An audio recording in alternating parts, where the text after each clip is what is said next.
In an attempt to explain what I believe to be the relationship between the two brain hemispheres, that like most other things in life, they're unequal and asymmetrical, and that one of the brain hemispheres sees more than the other. That is the one that I've designated the master, and is the right hemisphere.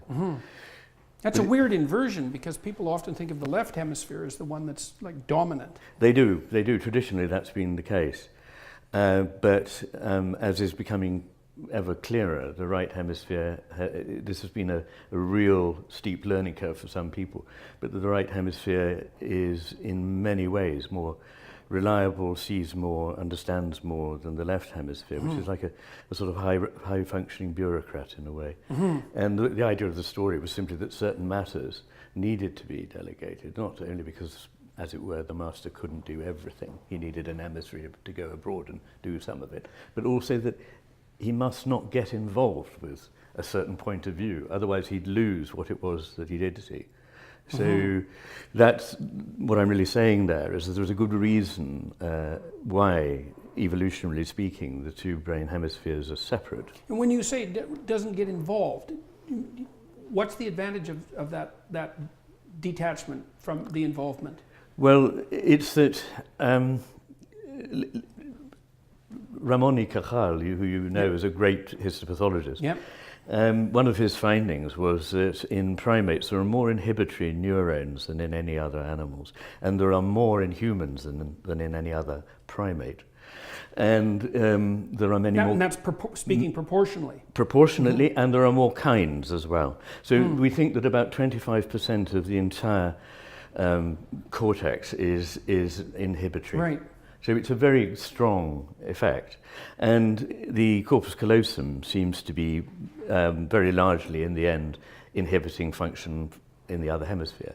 And that is, I think, because over time, the two hemispheres have had to specialize. There are reasons why actually it can't be, I'm not going to go into now, but I was talking about just a few days ago at the evolutionary psychiatry meeting. But there are reasons why the corpus callosum has had to become more selective and to inhibit quite a lot of what's going on in the other hemisphere, because it enables the two to do distinct things. And of course they have to work together, but usually good teamwork doesn't mean everyone trying to do the same role. Right. So differentiation is very important for two elements to work together, and inhibition is one way of doing that. So effectively the two takes on the world, if you like, that the hemispheres have are not easily compatible. Right. And we're not aware of that because at a level below consciousness there's a meta-control center that is bringing them together.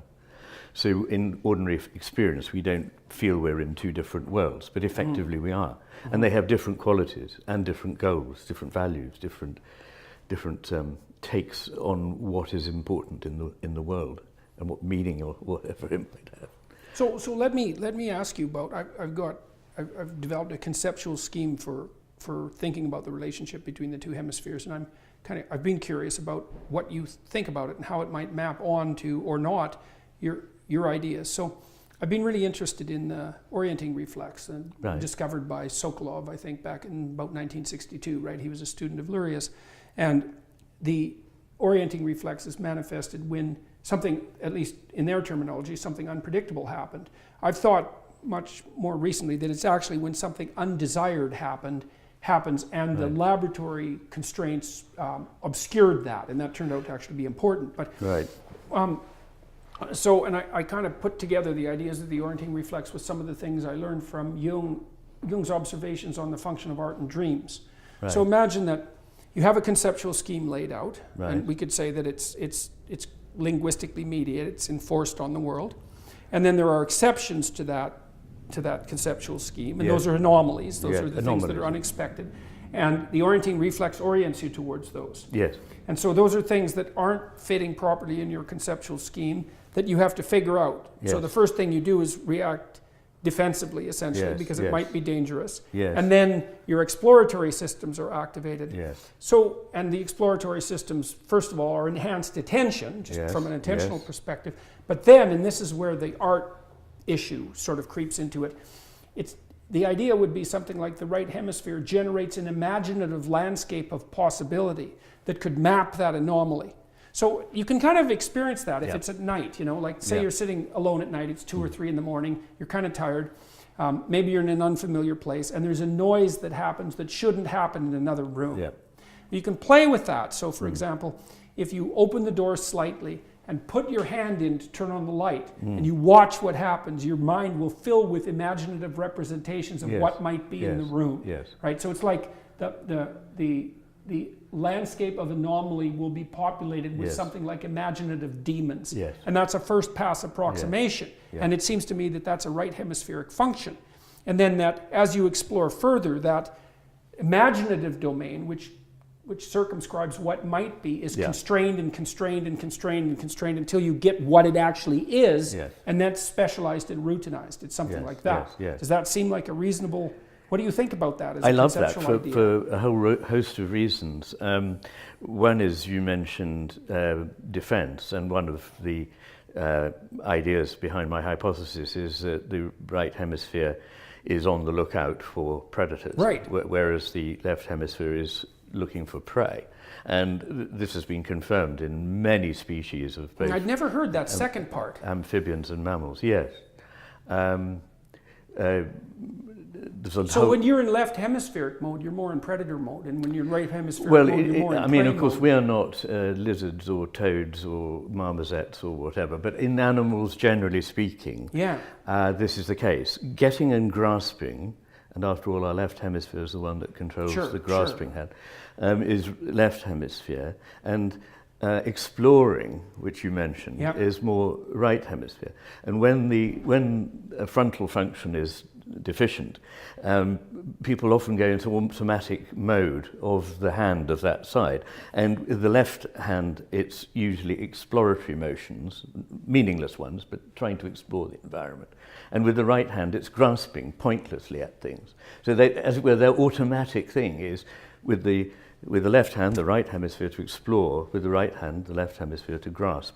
So when you said exploratory, and you said defensive, and you said also opening up to possibilities, these are all aspects of the way the right hemisphere, I often say the right hemisphere opens up to possibility, whereas the left hemisphere wants to close down to a certainty. And you need both of these. Chaos and order issue. Chaos and order. Exactly. And you know, I loved in your talk, you talked about a chaos and order, but if I may say so, you seemed, and maybe you'd like to gloss that a little, you seem to suggest that it would be good, we can't get rid of chaos, but you seem to imply that it would be better if we could, whereas my view is that chaos and order are necessary to one another, and there is a proper sort of harmony or balance. Okay, I mean, I think that's as deep a question as you could possibly ask, I would say, in some sense. I mean, I would say there's a central theological issue there, and the issue there is that, you know, in Genesis, the proper environment of humanity is construed as a garden. And so I see that as the optimal balance of chaos and order, because nature flourishes and is prolific and is chaotic. And then if you add harmony to that, you have a garden. So you live in the garden, you're supposed to tend the garden. Okay, so now the garden is created, it's a walled space, because Eden is a walled space. It's paradisa, it's a walled garden. That's it. Now the thing is, as soon as you make a wall, you try to keep what's outside out, but you can't, because the boundaries between things are permeable. So if you're going to have reality and you're going to have a bounded space, you're going to have a snake in the garden. Now then the question is, what the hell should you do about that? Should you make the walls so high that no snake can possibly get in? Or should you allow for the possibility of snakes, but make yourself strong enough so that you can contend with them? And I think there's an answer there that goes deep to the question of even maybe theological question of why God allowed evil to exist in the world. I agree with you. It's like, well, do you make people safe or strong? And strong is better. And safe might not be commensurate with being. Like, it might not be possible to exist and to be safe. Well, our existence is predicated on the fact that we die, so it's never safe. Well, it's certainly bounded, right? I mean, and it's inevitably wrapped up with that sort of finitude. So there's a lovely, lovely Jewish idea, an ancient idea. It's one of the most profound ideas I've ever come across. And so it's a kind of a Zen koan, and here it is that so it's a question about the classic attributes of God, omniscient, omnipresent, and omnipotent. What does a being with those three attributes lack? You think, well, what kind of question is that? And the answer is limitation. Yeah. And the second answer is that's the justification for being, Yeah. is that the unlimited lacks the limited. Exactly. And so Exactly. the limited is us. For anything to come into existence, there needs to be an element of resistance. And so things are never predicated on one pole of what is always a dipole. Right. Everything has that dipole. Yeah, it's like a structure. prerequisite for being. It is, and it's imaged in the yin-yang idea. But it seems to me very important, because in our culture we often seem to suppose that certain things are just good and other things are just bad. And it would be good if you could get rid of the bad ones. But actually, by pursuing certain good things that are good within measure too far, they become bad, and so forth. Right. But let's go back to your anomaly thing, because Ramachandran calls the right hemisphere the anomaly detector. Yes. And so I think that that's a very important point, because there are two ways you can react to an anomaly.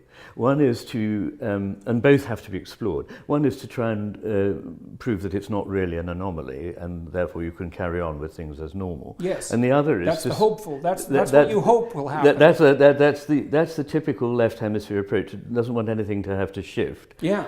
And quite reasonably, you don't want to be chaotically shifting if you're onto a good thing. Yeah, it's too stressful. Exactly. It takes too much work. And you might actually be mistaken. In a way, it's perfectly correct to be wary, but it's not correct to be so wary that you blot out anomalies. And there's a lot of evidence, as I'm sure you know, that the left hemisphere simply blots out everything that doesn't fit with its take. It doesn't see it, actually, at all. Right. So there's a hugely important element in the right hemisphere going, hang on, but there may be another way of thinking that will accommodate this better. And actually, good science needs, yes, to be skeptical about anomalies, otherwise there'll be chaos, but it also needs to be able to shift when an anomaly is large enough. Right. Or there are quite a lot of them and they don't really fit very well into the scheme. Exactly, yes. So there's another observation that Jung made, which I love this observation. He was trying to account for radical personality transformation. Right. And so his idea was this, and I think it's commensurate with the ideas of inhibition between the two hemispheres. So let's imagine the left is habitually inhibiting the function of the right to keep fear under control. It does that all sorts of ways. But so imagine that the right is reacting to anomalies and it's aggregating them. Okay, the left can't deal with them, so the right is aggregating anomalies. And maybe that's starting to manifest itself in nightmarish dreams, for example. It's like, these anomalies are piling up. It's indication that you're on shifting sand. Well, so then imagine that the right hemisphere aggregates anomalies, and then it starts to detect patterns in the anomalies. And so now it starts to generate what you might consider a counter-hypothesis to the left's hypothesis. If that counter-hypothesis gets to the point where the total sum, in some sense, of the anomalies plus the already mapped territory can be mapped by that new pattern, then at some point it will shift, and the person will kick into a new personality configuration. It's like a Piagetian stage transition, except more dramatic. It is, and what a Piagetian stage transition is also like, and subsumes both, is Hegelian Aufhebung, the idea that a thing is opposed by something else, but when there is a synthesis, it's not that one of them is annihilated. Right. They're both transformed and taken up into the new whole, which embraces what before looked like an opposition. Right. Yes. Okay, so here's a question for you. You know, when I read Thomas Kuhn, I was reading Piaget at the same time, and I knew that Piaget was aware of Kuhn's work, by the way. And the problem I had with Kuhn and the interpreters of Kuhn is they don't seem to get something, who interpret Kuhn as a moral relativist in some sense. They don't seem to get the idea of increased generalizability of plan. So let's say I have a theory and a bunch of anomalies accrue and I have to wipe out the theory. And so then I wipe out the theory and I incorporate the anomalies and now I have another theory. So that's a descent into chaos. That's my estimation. That's the old story. So the anomaly disruption is the mythical descent into chaos. Yes. And then you reconfigure the theory with the chaos and you come up with a better theory. Yes. Okay, the question is, why is it better? And the answer is, well, it accounts for everything that the previous theory accounted for, plus the anomalies. Exactly. So there's progress. Always, yes. Yes, exactly. And yes. so, but Kuhn is often read as stating that there is no progress, that, you know, there's incommensurate paradigms and you have to just shift between them, but there isn't cumulative knowledge in some sense. Well, I think one thing that we probably would both agree about is that we don't buy the story that, you know, because nothing can be demonstrated definitively, utterly, to be the case, there is no truth. I mean, I think we both believe that there are truths, things that are truer than other things. And indeed, if we certainly act that way. Well, we couldn't even talk, could we, if we didn't? Yeah, exactly. And even to say that there are no truths is itself a truth statement, which is that it's truer than the statement there are truths. So everybody automatically has truths, whether they know it or not. Yeah, but it's because you said why. I don't think it's not only that you can't talk, you can't even see, no, because you don't know how to point you your wouldn't eyes. know how to discriminate what's coming into your brain at all. Right. So it's inevitable. I think we would agree about that, but I think that there may be a slight point of difference between us in that I'm very willing to embrace the idea of uncertainty. And I may be wrong, perhaps you could expand on that, but sometimes you come across as a man who has certainties that... Well, it's a peculiar kind of certainty. I'm certain that standing on the border between order and chaos is a good idea. Good. And that's a weird Exactly. certainty, eh? Because, exactly. Yeah. That's you need to be in the sort of slightly unstable position. Yeah. Yes. You have to be, what would you say? Encountering as much uncertainty as you can voluntarily tolerate. Yes. And I think that's equivalent to Vygotsky's zone of proximal development. I'm sure and I that's also, right. so when we talked a little bit earlier about the idea of an instinct for meaning. Yes. So I think what meaning is, it's the elaborated form of the orienting reflex, but what meaning does, its function, its biological function, which I think is more real in some sense than any other biological function, is to tell you when you're in the place where you've balanced the stability, let's say, of your left hemisphere systems with the exploratory capacity of your right, so that not only are you master of your domain, but you're expanding that domain simultaneously. Yes. And I think that when you're there, yes. and it's a kind of a metaphysical place yes. in some yes. sense, that you're imbued with a sense of meaning and purpose, and yes. that's an indication that you've yes. actually optimized your neurological function. Yes, and perhaps we could gloss the idea of purpose, because I think there's a difference between... People get very confused, I think, about the idea of purpose, particularly whether there's a problem that suggesting there is a purpose, and I believe there is a purpose, or there are purposes to the cosmos, not just to my daily life. Suggests that somehow it's all been predetermined by God, but this is to misunderstand the nature of time, that there are static slices and God is there and he's sorted it all out and the whole thing's just unfolding. As Bergson says, like a lady's fan being unfurled. It's extremely boring and an entirely static and non-creative universe. But actually something is at stake. Things are unfolding.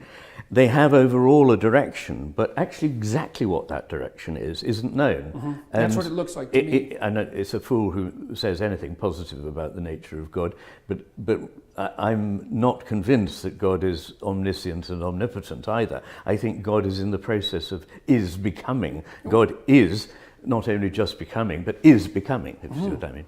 Yeah, so being and becoming.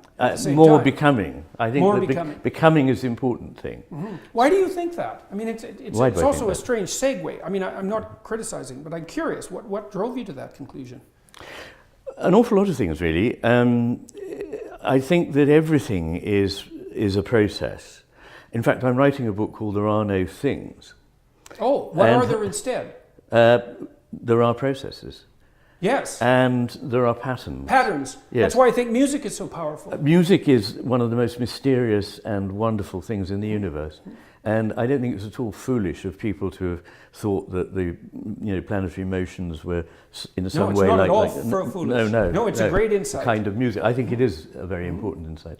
Well, music, I've thought, and I've said this in public lectures, that music is the most representative of the arts. because the world is made out of patterns. Yes. And music describes how those patterns should be arranged. You're using representative in a very different way. I know, but yes. I mean, but Yes, you know, it yes. depends on what you mean by By representative and what representative, so yes. it's representing the ultimate reality of the cosmos. Well, So I would that's like pretty to say representative. presentative, in that it's not representing anything. It is actually, when we're in the presence of music, something is coming into being which is at the core of the whole cosmic process. I think that's why people love music. They do, and I mean, there's hardly any originality in the idea, because lots of physicists say this, that the sort of the movements of atoms and the movements of planets and so forth are more like a dance or more like music than they are like things bumping into one another. Right. See, I thought of things as patterns that people have made into tools. I agree with you, and tools are what the left hemisphere is always looking for. It's always looking for something to grasp. Right. It reifies processes that it's all a matter of time. Every single thing, including the mountain behind my house, if you were able to, which is billions of years old, if you were able to take as it were, a series of, like a time-lapse camera, you'd see the thing morphing and changing and flowing. Right. Everything flows, as Heraclitus once said, everything flows. It's just a question of over the time period that you consider it. It's a question of tempo. It's a question of the tempo. Yeah, definitely. And so taking time out of things and considering them in the abstract, deracinated from context, particularly from the flow and from the context of time, changes them into something else. And I think that what in brief, what Plato has done and what a lot of the history of more recent Christianity has done is to thingify God and heaven, perfect states that are unaltered and so on. And I think that it is an ever more wonderfully self-exploring, self-actualizing process that requires a degree of opposition. You know, as a stream, in order to have the movement and the eddies and patterns in it. I've had intimations like that about death. Like when I've experienced, and it's hard to describe these experiences, but when I've contemplated death deeply, it has struck me as a fundamental repair mechanism. Like it's part of the mechanism by which new things that are better are brought into being. Absolutely. And I mean, you see that in your own being, because of course, without death, you couldn't live. Right? Yes. Because you're dying. The things about you that aren't right, even at a physiological level, are dying all the time. They are. Unfortunately, you also completely die, which seems to be a bit on the unfortunate side. But more cosmically speaking, it does seem to me that death is I don't know, man. I've had intuitions or intimations that death is the friend of being, and that's like, it's hard to get my head around that. But I completely agree with you, and indeed that's been said by many wiser people than myself, maybe even than yourself. I would suspect so. Hopefully, but I mean, I think that that's right. That death is predicated on life, but also that it shouldn't be seen as a sort of something that's negative. It's a necessary stage in the process of becoming what it is. And since everything is ramified, since nothing is just isolated, you and I may look as though, or feel as though, but as you often eloquently say, we all have a history. And we have, in time, we come from a place, but also as a culture we have history. We can't detach ourselves from it. We're expressions of it, but we're also inevitably dependent, as all organisms are, on the environment. Where I end and where the quote environment begins is I don't like the word environment, I prefer nature, which suggests something that's always being born, whereas environment suggests something around me from which I'm separated. But anyway, all of that is connected. And even opposed to. Yes. So I would see us as like an eddy in a stream, or like a wave in the sea that is never separate. Schrödinger talked about life as I mean, the comings together of physics with a process philosophy are very strong. So when does that book come?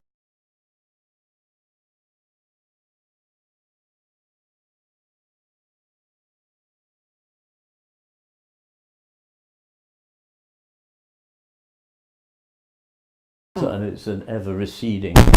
Well, it's the danger of a book that aims at something fundamental, because you never hit the proper boundaries. That's it. I need that wall.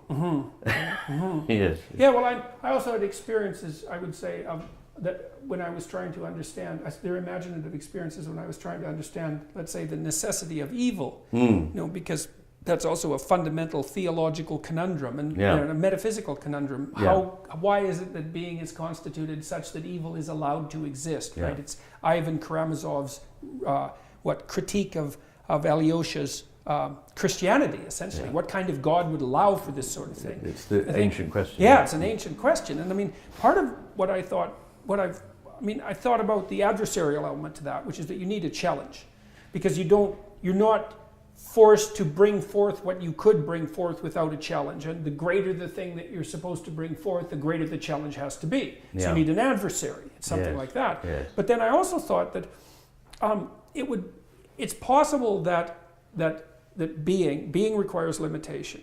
You might say optimal being requires free choice. I know I'm going through a lot of things quickly. Free choice requires the real distinction between good and evil. Because without that, you don't have choice. Well, so maybe it's possible to set up a world where evil is a possibility, but where it isn't something that has to be manifest. Where it's an option open to you, and a real option, and it has to be, and a challenge that was presented to you, but it's something that you cannot move towards if you so desire. And that seems to me to be something like the ethical requirement. That's the fundamental ethical requirement, to avoid evil. Well, I'm sure that doesn't mean it shouldn't exist. That's not the same issue. No, it isn't. It isn't. And I wonder, one could recast it as the need for otherness. God needs something other.